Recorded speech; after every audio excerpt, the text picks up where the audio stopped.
Tompoko klasy, tompoko vavy, falitafahoana aminao indray ny tenako amin'izao harivariva izao miarabanao. Tonga soa indray ato anatin'ny fotoana ny fampahalalam-baovao manasanao ary. Anaraka izany hatramin'ny farany. Vaovao mikasika ny raharaha avy any Tsonga avy hatrany hano isan-tarantsika ny fampahalalam-baovao. Namaly ny fanambarana nataon'ny sekretera-panjakana miadidina ny zandarmeri-pirenena mikasika ny hazavanitranga tany Tsonga androany ny solombavambahoaka Brunel Razafy Androfa. Namafisy ny fa mbola tsy tafiditra tao anatin'ny faritra mena ireo vahoaka no avy dia nitifitra ny mpitandro filaminana. Akoatra izay dia nitondra ny fitarenam-bahoaka any Tsongo izay miaina tanteraka anatin'ny kere anko ity solombavambahoaka ity sy ny atsiprian'izay eo amin'ny sary ny Andry Rakotomalala.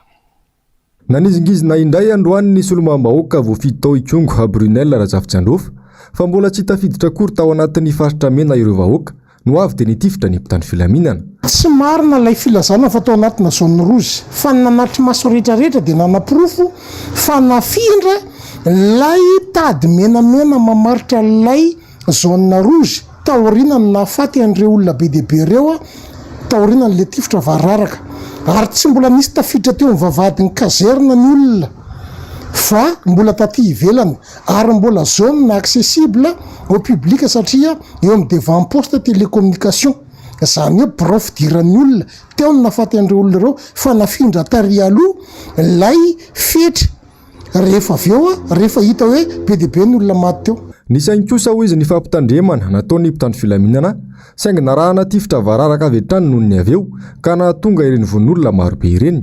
Nisy le sommation fa probasiny roa ary mifanakaikely lay sommation sy lay tifitra vararaka.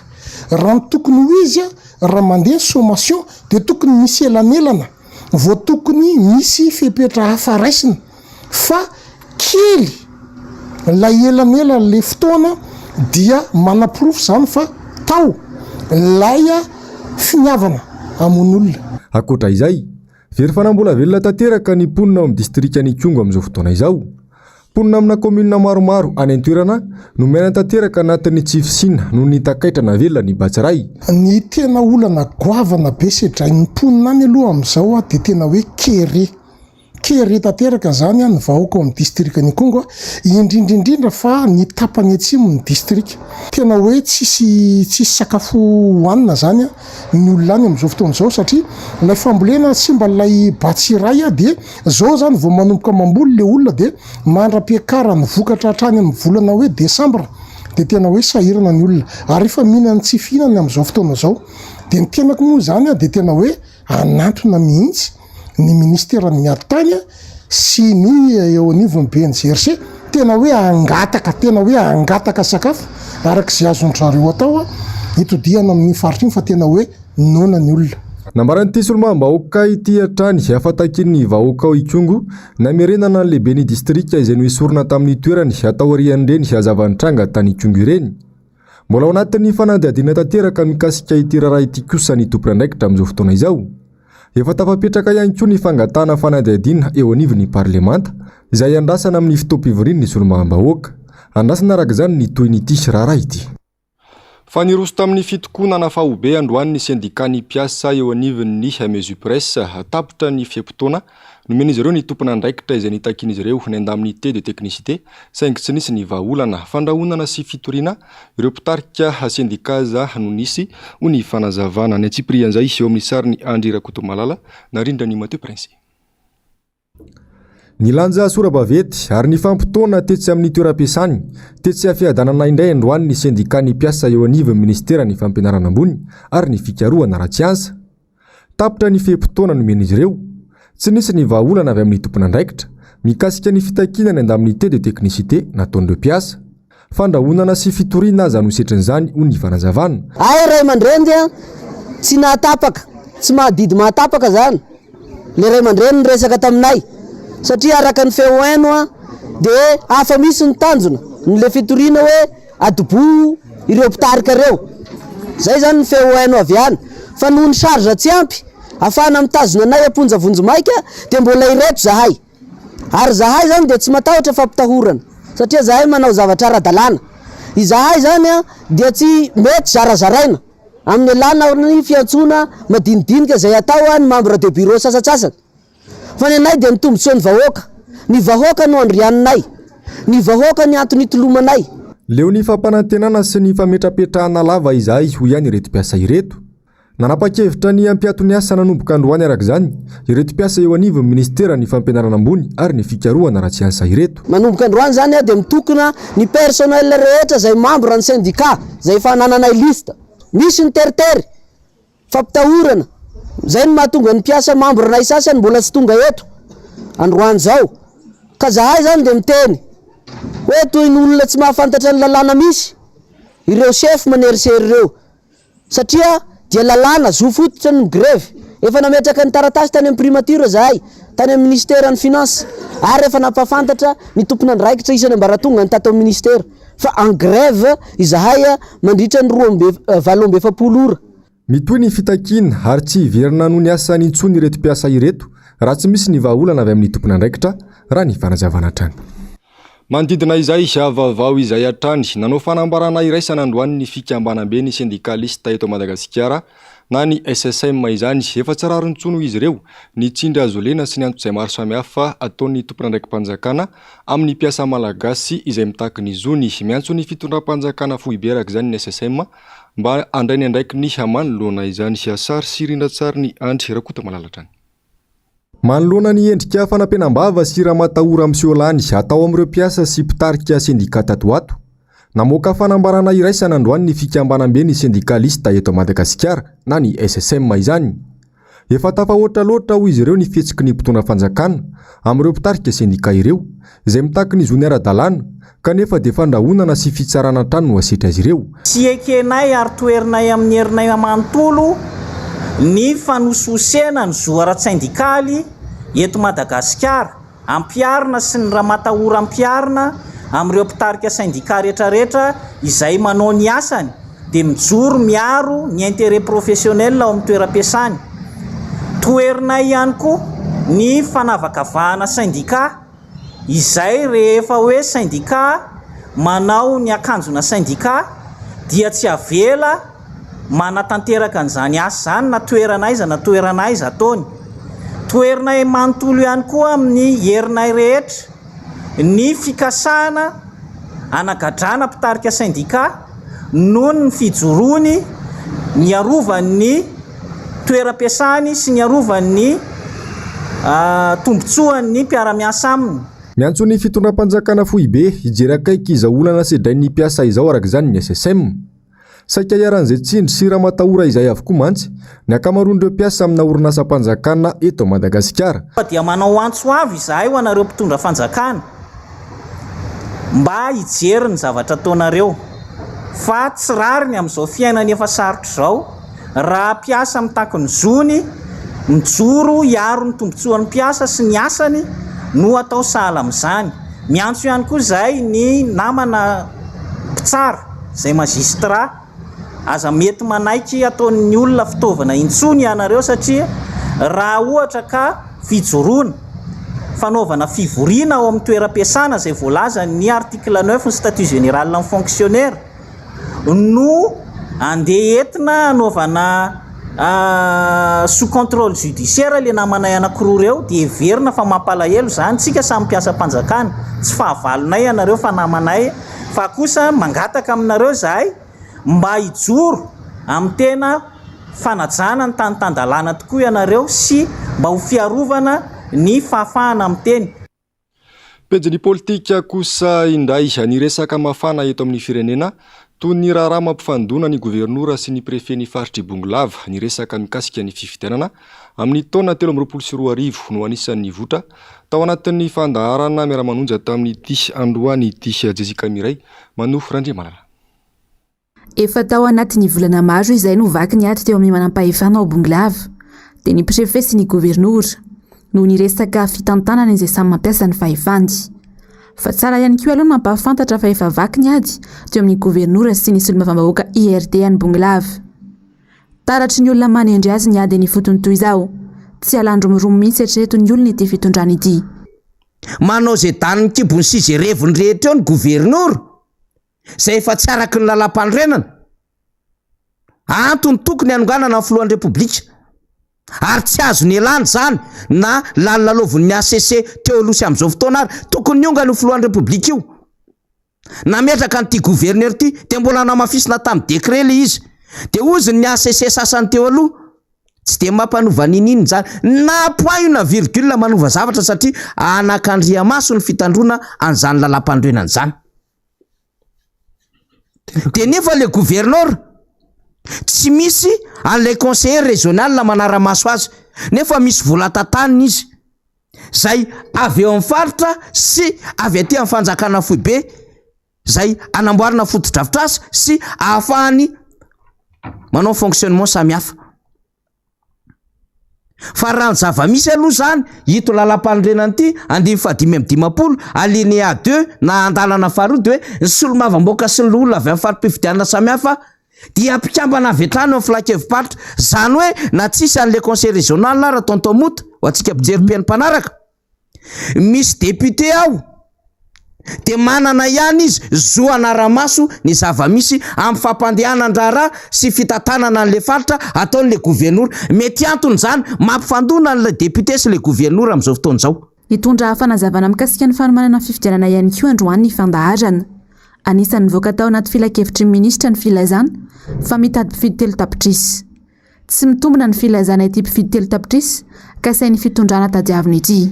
Dia rehefa atao ny fanalana ny mety ho isan'ny mpifidy 2023 sy ny mety ho isan'ny mpifidy 2018 dia 2 032 386 zany ny maximum ho iaho tokony ho hita niainga tamin'izay kady zay ny tenir compte ny niainga tamin'ny antotanisa nomeny Instat ny donné tany Instat nanaovana le projection mety ho isan'ny mponina 2022 sy amin'ny 2023 dia tsy tokony ahita farafahabetsany mihoatra ny 2 tapitrisa isika na ny fitondram-panjakana amin'ny akapobeny hatramin'ny 2023 zay fotoana napetrany amaranana ny refonte moa eo mifanisana fanoratana anarana nireo fanavozana ny listry ny mpifidy fa ny fanisana ihany koa ny population électorale dia petakara amin'ny fanontaniana hoe naninona ary mpitondra fanjakana naninona ianareo no nametraka fa telo tapitrisa nisan'ny mpifidy ho tadiavina. Medika ino izany nametrahany fanjakana ity mpifidy telo tapitrisa ity tamin'ny alalan'inona ihany koa namoana ny salanisy. Manamafy ny verenan'ny doublon sy ny osika indray ny mpanohitra. Antony mbola iantsony izy ireo ny tokony hisy ny fikaonan-doham-pirenena. Vaovao avy any Sambava kosa indray mahatsiaro ireo tetikasan'ny Filomary Karavalomanana izay nitsinjo ny tatsa tamin'ny alalan'ny PSDR ireo tatsa ao amin'ny commune Ambanivohitry Maroambisa distrikan'ny Sambava amin'izao fotoana izao mipetrapotsiny sisa ny trano fanangonam-bokatra ary velitaraina ka miandrandra ny Filomary Karavalomanana indray ireo tatsa ireo Asina Andriamalala sary ninjaka Rakotomalala narindra ny Manofy Andriamalala. Potika tanteraka ny fiainanay sy ny fambolenay voatsy teo amin'ny fitondrana intsony Mary Karavalomanana sy ny tetikasa PSDR ireo mponina sady tatsa maro anisa ao amin'ny commune Maroamby distrikany Sambava. Araka nambarandreo mponina dia trano fanonganam-bokatra sisa no mijoro satria tao anatin'ny itony trano itony no nanangonana ny vary sy ny vokatra kanefa fahatsiarovana sisa izany noho ny fanonganam-panjakana no tarehany Andrajoel izay namela takaitra mandrakitiny androany.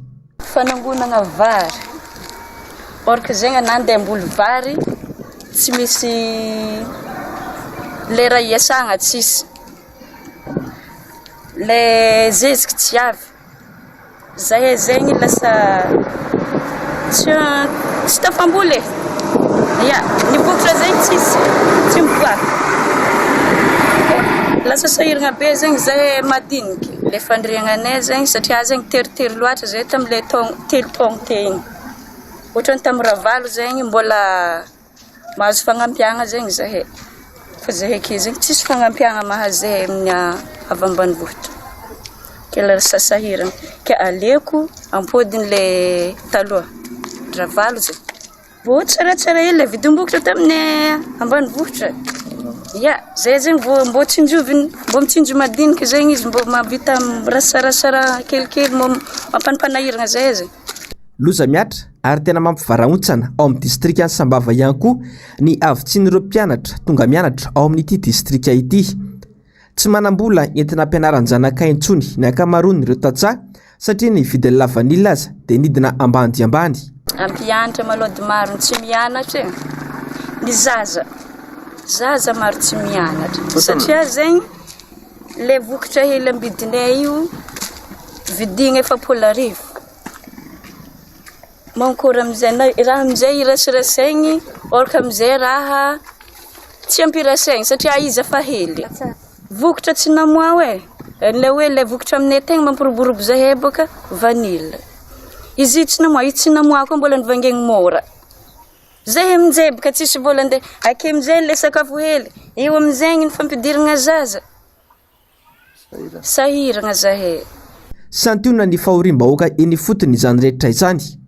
Vahaolana tokana no andrasan'ny tantsaha maro anisa eto amin'ny firenena dia ny fiverenana ny filomarika Ravalomanana eo amin'ny fitondrana indray. Izay ny vaovao avy any Sambava fa ny fianaratsoany kosa indray dia niteraka savorovoro ny tao amin'ny tsenany ankidona fianaratsoa tamin'ity androan'ity manjaka mantsy ny mpanambola ka niteraka savorovoro tamin'ireo hampivarotra izany hiabakisa andriananja biasa fianaratsoa. Raikitra ny savorovoro teo anivony tsenana ankidona noho ny zava-misy eny an-toerana ankehitriny. Nisy ny ampahan'ny toerana amin'izany tsena izany nomena mpandraharaha vaovao ka izay no antony nisian'ny fandaminana. Tany ambolohany amin'ny ankapobeny dia nanaiky ny lamina napetraky ny komuna ny mponina indrindra fa ireo mpivarotra tamin'izany tsena izany ary niarahan-dinika tamin'ny chef fokotany teny an-toerana izany mba hisiany ny filaminana. Tao aoriany fandalovan'ny tompona raiky ny komuna sy ny tompona raiky ny fokotany ary ireo mpivarotra izay nafindra nefa dia nandalo teny an-toerana ihany koa ilay mpandraharaha vaovao izay nahazo ny toerana ary milaza fa tsy nankasitraka ny lamina sy ny fametrahana an'ireo mpivarotra ireo ka nanala azy ireo teo amin'ny toerana indray. Maneho ny alahelo ny mpivarotra manoloana an'izany ary miantso ny tompona andraikitra mba handray ny andraikitra tandrify azy avy. Manambola zany dia lasa fiainana risirisy ny fiainana eto ampidona eto mampianana raha mpitondra fanjakana na mba zareo akaiky dia misanana vahoaka madinika eto ampidona hitondrana polisy ka sesteo satria sakazana firaby anay dia olondraika refa ny vidy amin'ny sena ty eto ampidona misanjany sena ty firy anay teto nameloman'ny ray aman-drenonay anay sisy korotana tamin'ity sena ty hatra tamin'izay resy ty karilina ty ity zany mitondra fanakorotanana ny tsena eto violent teto voalohany miova teto sofraky nandio amin'izay anay sy avy teo fa afindra eto ny tsena dia ahoana zany anay nandio nanao fasika nanao le ina napetona re ina sy afaka ny hanana ny hoe mpaveranay hoe eto tianay fa olona raika na zato no handeha hanakorotana anay malagasy firenena mamelona zaza 700 ny aina teto. Toy izao ihany koa ny fomba fijery ny chef fokotany manoloana n'ity savorovoro misy eto amin'ity tsena ity. Zava-misy eto zany misy olona anankiray nahazo an'ity paviona ity eto aloha eto ity dia io nisy mpivarotra teo hatramin'izay nisy vola dia misy koa toerana dia mirany asian'ny komuna arebus dia nisy olona teo zany mpanao vola rehetrarehetra mpanao kiosika tao dia androany nefa androany maraina tonga teto na avy ao amin'ny komuna nametraka an'ireto kiosika reto amin'ny lalana miditra eto dia ny baribary eto ao amin'ny elanelany rehefa tonga nefa ny tompon'ity poissonnerie ity dia milaza fa voavidy ny toerana io zay no mahatonga ny korotana be eto androany satria ny vahoaka tsy manaiky fa izao mivarotra teo hatramin'izay zay zany mahatonga ny zavatra ny raha misy eto amin'izao. Araka ny nambaran'ireo mponina teny an-toerana dia milaza ny mpandraharaha izay nahazo an'izany tsena vaovao zany fa efa nividiny teo anivon'ny komuna izany toerana izany.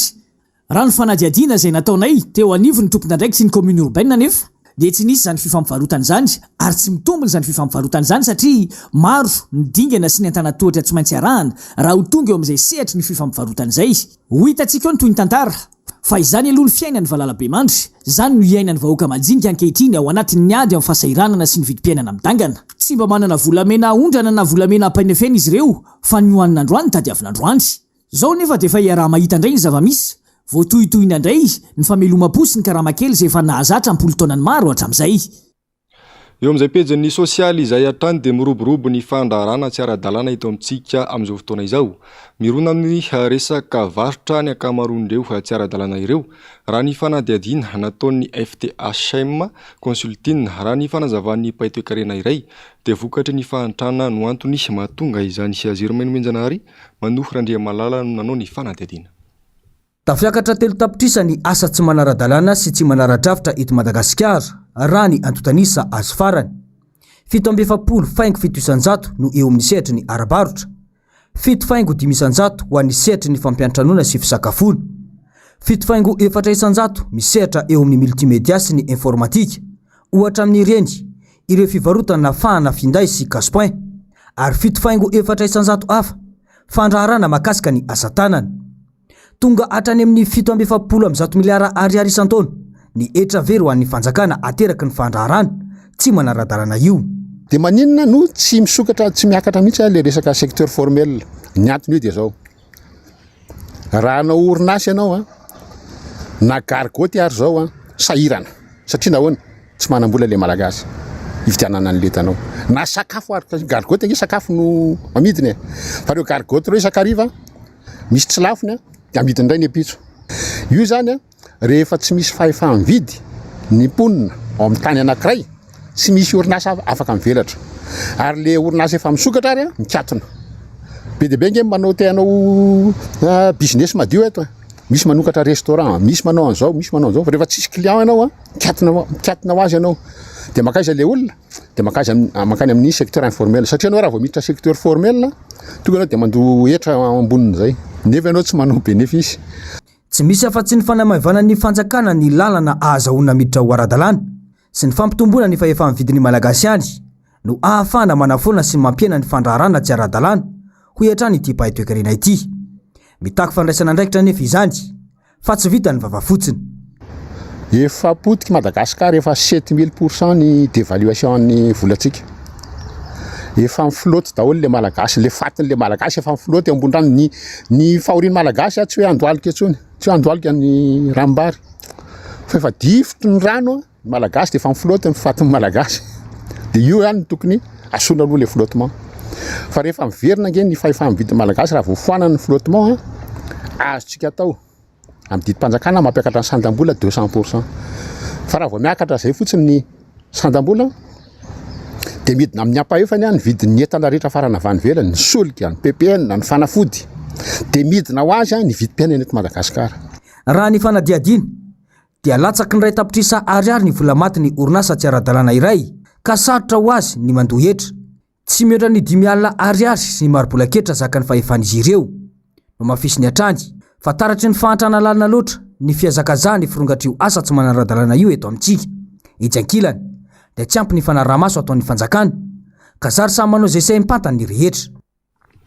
Fa manohitra ny fametrahana relais d'antenne manakaiky ny toeram-ponenan'izy ireo hanimponina ao Ivohitrina Mena, Sabotsina Mena amin'izao fotoana izao. Hanilanja Sorabavety izy ireo androany manoloana ny tsy fahafaliany hatandindoza ny fahasalamanay hoy izy ireo raha nitatitra ny marary azy hatamin'ny mpanao gazety. Teny an-toerana moa hiavitra Solonambe sy Tokaramarla nanangona ny vaovao.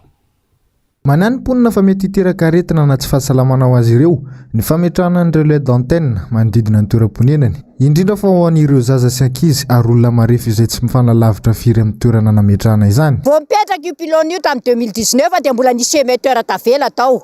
Roa sahady ny olona maty tao aminay satria marefo ireo zaza ireo misy aretina ho aminy dia aingana be fahafatesany ka tsy ekenay mihitsy satria marefo le olona dia tonga dia atakeny io radiation io ny zazakely mandeha eo dia mandeha ranon'orina fotsiny amin'izao. Ny trano misy anay moa zany fitezanankizy Kamboty sahirana dia ireo ankizy ireo zany efa sady hoe mineur no vulnérable dia satria moa gambany hoe kely sy madinika dia tsisy mpieno tena tsy ekena mihitsy zany fisiny eo akaiky ny trano eo satria trano aminatin'ny tranonay aza dia maheno mihitsy an'ilay vibration. Ve tompoko nisy appel d'offre io zavatra io dia nanao prospection des lieux ve le tom hoe eto no petraka le izy jerena ny jery ny environnement ve le tom sa fotsiny hoe voly ty any poste 60 millions par mois ty dia zay ametrahana azy dia ametrahana azy. Nilaza tetsy ankilany mpampanofany trano ametrahana ity relais d'antenne ity fa ara-dalàna rehefa nakana ny hevitry ny mponina manodidina ny fametrahana izany. Ara-dalàna ny taratasy rehetra momba anazy io dia ny eny ny fangatahan'le olona be dia be za moa nanao fanangona tsony tamin'izay fotoana izay hoe eketsika ve ny ananganana ny relais d'antenne eto amin'ity faritra ity dia etaetan'ny olona ary ny olona ary nandomba baravarana mihitsy hoe alefaso raha tsy efa mijaly zay. Nandrisy izany filazana izany hatrany ny mponina manodidina. Efatra amin'ny taona 17 nisy nitetika asa fametrahana ity relais d'antenne ity, fa tsy nakatoavina izany, mahagaga hoy ny fanazavana, fa tampoka teo ny taona 17 dia nahazo fahazon-dalana avy amin'ny commune indray ny fametrahana izany, izay mampiahy tanteraka ny fomba nahazoana izany. Tsy mitatao intsony fa efa miatra ny loza hoy ny fanazavana. Inona no antsoina hoe état de droit na hoe tany-tandalana ary ahoana ny tena fampiarana anazy tena izy effectivité de l'état de droit. Ny lalàna natao hiaro ka rehefa ohatra tsy ampiarina ny lalàna mazava ho azy fa miala zany ilay fiarovana. Inona le lalàna misy? Sika raha manorina trano dia ny lalàna velona mahazo alalana. Raha tony zavatra itony tsy ao anatin'ny fahefan'ny commune fotsiny ihany ny fahazahoan-dalana, fa izay le antsoina hoe autorisation multisectorielle. Ny antony dia satria tsy hoe raha anorina trano ny olona iray dia izy ihany manana zo izy anorina satria tompony tany, fa misy fiantraikany eo amin'ny manodidina itony zavatra apetraka ity. Maro ny fitarana natao tamin'ireo ambaratonga-pahefana samy hafa teny fotony, saingy nandamoka ary tsy nahazo rariny hatrany ny mponina. Miantso ny fitondrana mahefy izy ireo hijery sy handray andraikitra manoloana ity raharaha ity. Satria tsy fokotany zany ny teny hoe mena ambany mena izy. Ny taraina tany amin'ny commune zay amin'ny commune ny teny fa anasa tanana izy tsy miditra momba an'io. Dia rehefa nandeha niakatra tanatohatra ambony zay dia fa zay voalaza hoe manasa tanana amin'ny commune. Tsy mahita olona itaraina natso zay. Miantso anareo fitondram-panjakana mahefa ao ambony ao zahay. Tonga ava midina mijery aty fa mijaly zay fa oka pilôny. Tsy akena ifisiny satria ny tanàna ka ifala mandimby ny mijaly. Ampio zahay vonjeo zay re olona. Ny lanja sora-baventina ny tsy hafaliana ireo mponina androany. Mitaky tsy misy atakandro ny fanalana ity relais d'antenne amin'ny toerana lavitry ny tanàna ity izy ireo. Raha nanontaniana kosa ny teo anivon'ny commune dia tsy tao atoerana ny tompona andraikitra nandritra ny fandalovana teny atoerana. Ankalazaina androany afara 20 ny volana septambra ny andro maneran-tany ho an'ny fandriampahalemana. Mankalaza izany isika eto Madagasikara. Raha ny fanehoan-kevitra maro dia tsy hita soritra eto amintsika izany fandriampahalemana izany amin'izao fotoana izao. Avitra Solonaibe sy Toky Ramalatra. Fametrahana ny filaminana sy ny fandriampahalemana anatin'ny fiarahamonina mirindra, isan'ireo fototra ny fankalazana ny andro iraisam-pirenena ho an'ny fandriampahalemana amin'ny ankapobeny. Isa-taona dia misy ny fankalazana maneran-tany izay ametrahana loha hevitra iray, ka ny amin'ity taona ity dia ny fanajanonana ny fanavaka vaham-bolokoditra ametrahana ny filaminana sy ny fandriampahalemana. Raha ny eto amintsika manokana dia lavitry ny afo ny kitay ho ny fanehoan-kevitra raha ny zava-misy amin'izao fotoana izao ny jerena. Raha ny fahitana azy amin'ny ankapobeny aloha dia rahantsika mahita fa betsaka ihany ny fiainana ao anatin'ny herisetra, na ny eto Antananarivo renivohitra na ho an'ny manodidina na ny any amin'ny faritra manontolo. Hita hoe ao anatin'ny fahasahiranana tanteraka angamba koa ny mponina dia mahatonga an'izay hoe herisetra sy tsy filaminana izay eto amintsika. Be dia be ny trangam-piarahamonina izay mitranga, ohatra hoe ny zavatra nitranga tany Kongo reny dia efa marika ny tsy fisian'ny be na ny filaminana eto Madagasikara.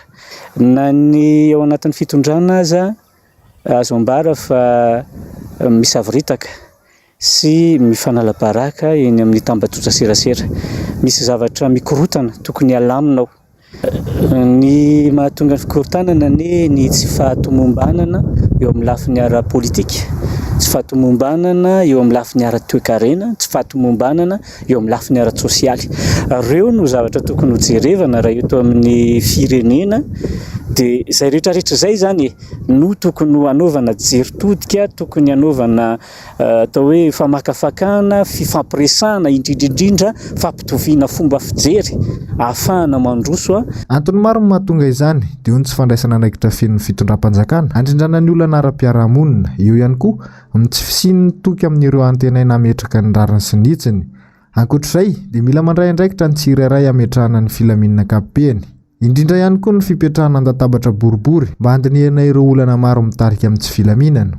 Miankina amin'ny tsirairay io ny misy le hoe pays intérieur ny ao anatinao ao zany aloha tokony hanana pedoliny tsiraraina eo ary ny fahasahiranana sy ny zava-misy atao amin'ny firenena fa na zany naty zany ihany koa tena manana andraikitra lehibe ny mpitondra isatsokajiny manomboka any amin'ny sefokotany io ka hatrany amin'ny filohan'ny republika fa inona moa ny pays raha ohatra ka tsika mpitondra ary ny ataoko hoe miravoravo tanana manoloana an'ireo zavatra misy ireo hoe mba meteza itsika ho mpitondra tena hoe tarika marina an'ireo vahoaka misy atsika ireo manome modely ho anazy ary indrindrindrindra mametraka zay tena hoe zavatra tokony apetraka indrindra amin'ny resaka tsy fandriampahalemana ohatra fa matony ny vahoaka manao fitsaram-bahoaka mety efa tsy mahatoky mpitandro ny filaminana izy amin'ny resaka kolokolo maro isan-karazany mety tsy mahatoky ny fitsarana izy amin'ny resaka kolokolo isan-karazany iza moa ireo zavatra tsika mpitondra ihany manao an'ireo tena mametraka antsoavo an'ny mpitandro ny filaminana hoe mpitandro ny filaminana ny tena hoe ataontsika hoe gardien de la paix fa rehefa mpitandro ny filaminana mijoro sy mandray ny andraikiny araka ny tokony ho izy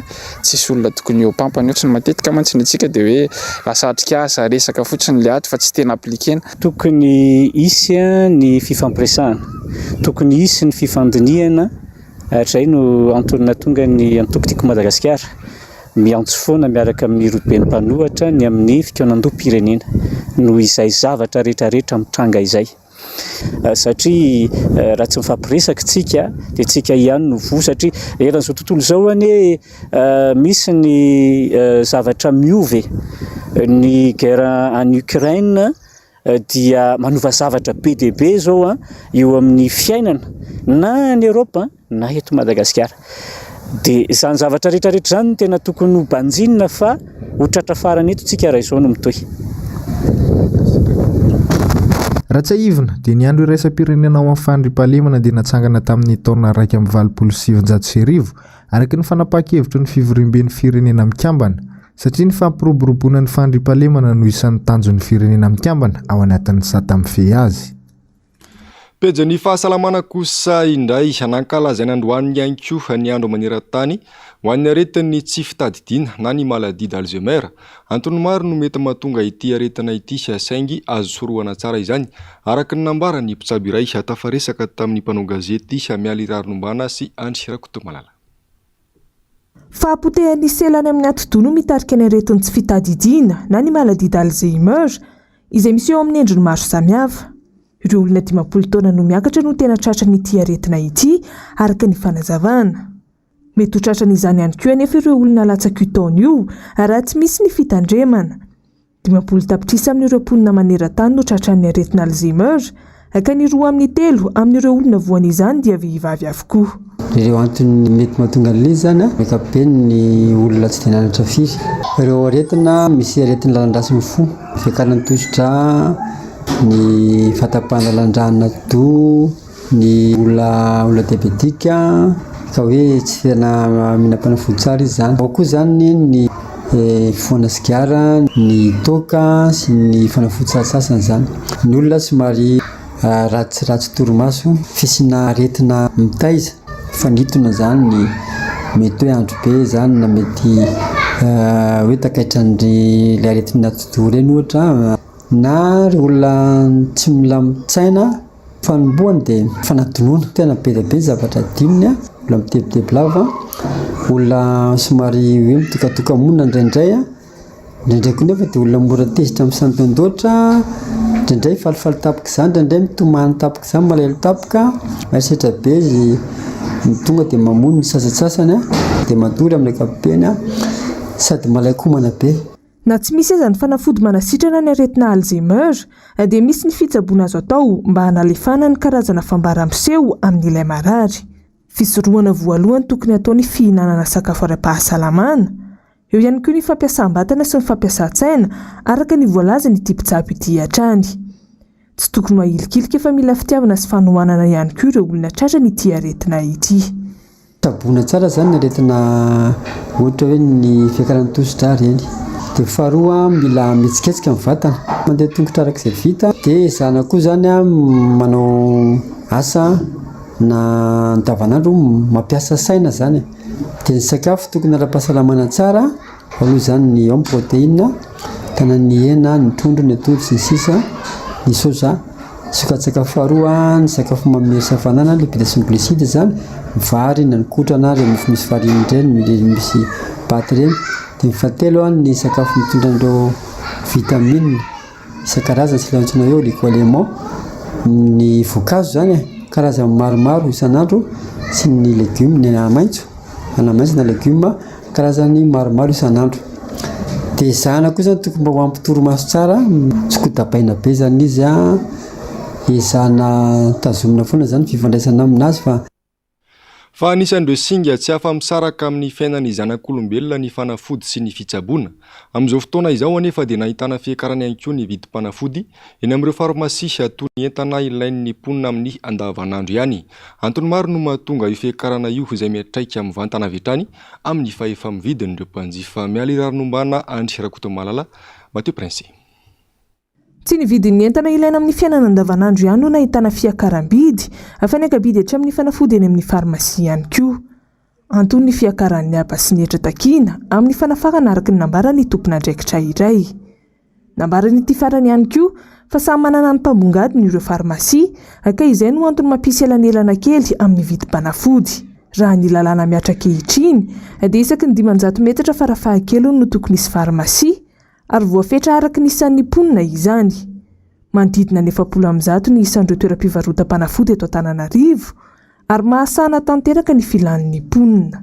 Araka ny voalaza, ireo fanafody mampiakatra ny hery fiarovana sy ny fanafody manala fanaintainana toy ny paracetamol no tena be mpanjifa amin'izao fotoana izao.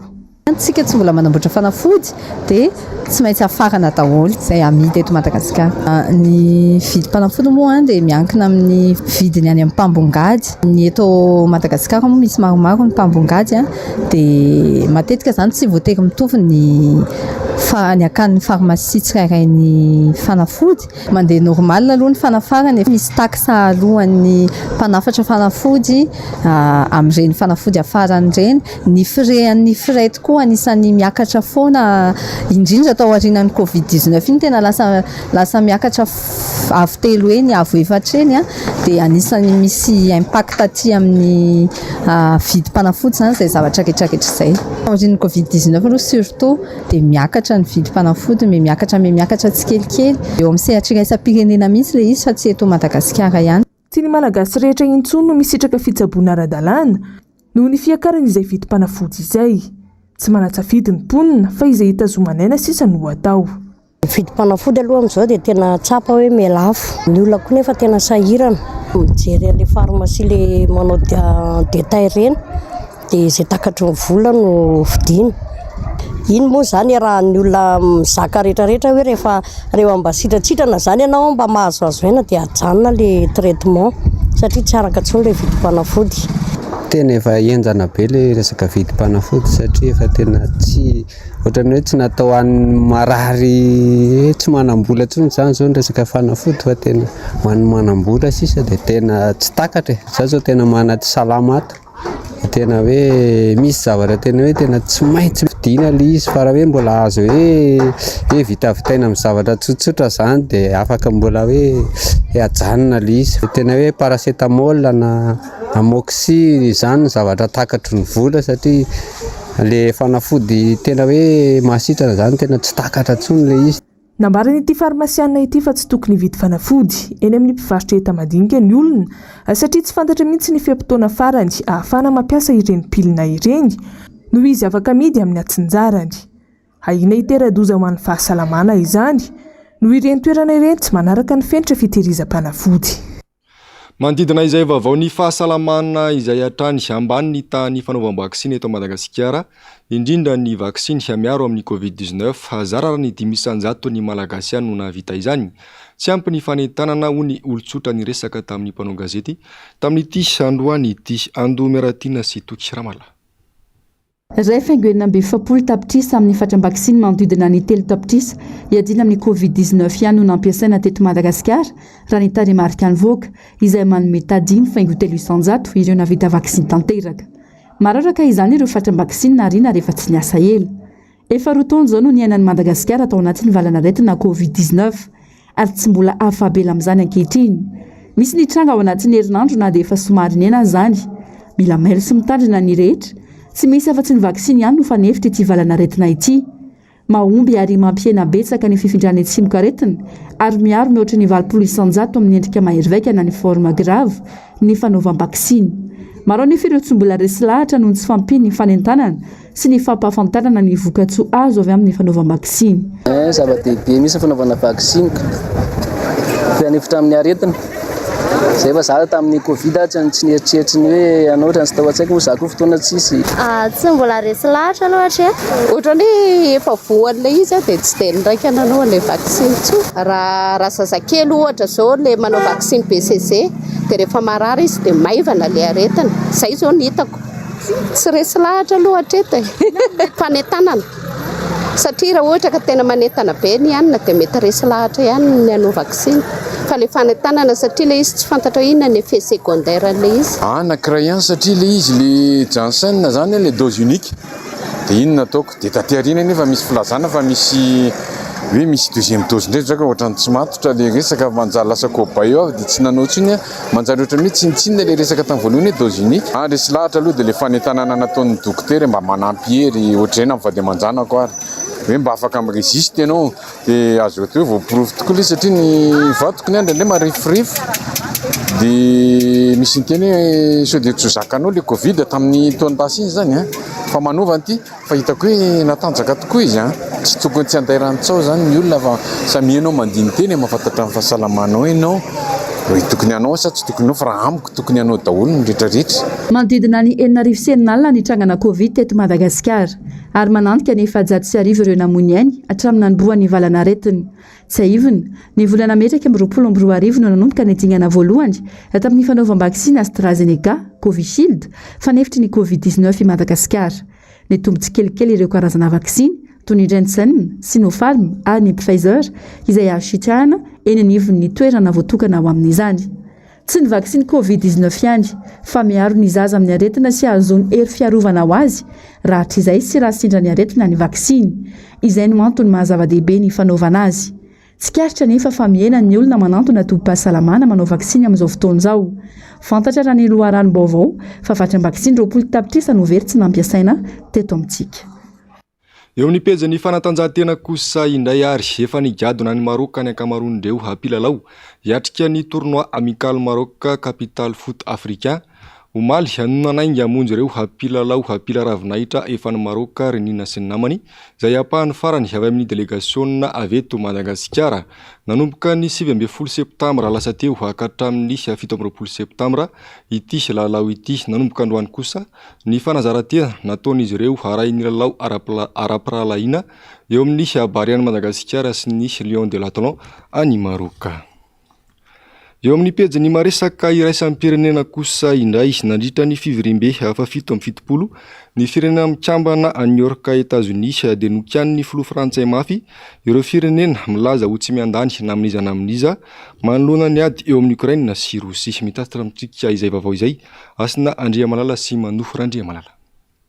Nokian'ny filoha frantsay mafy dia mafy ireo firenena tsy milaza ny heviny ary tsy miandany na amin'iza manoloana ny ady eo amin'ny Ukraine sy Rosia. Tsy manana azon-damosina ary tsy mijoro amin'ny heviny ireo firenena tsy samy milaza ny fireny arahan'ireo hoy ny filoha frantsay Emmanuel Macron no sady nandota tabatra.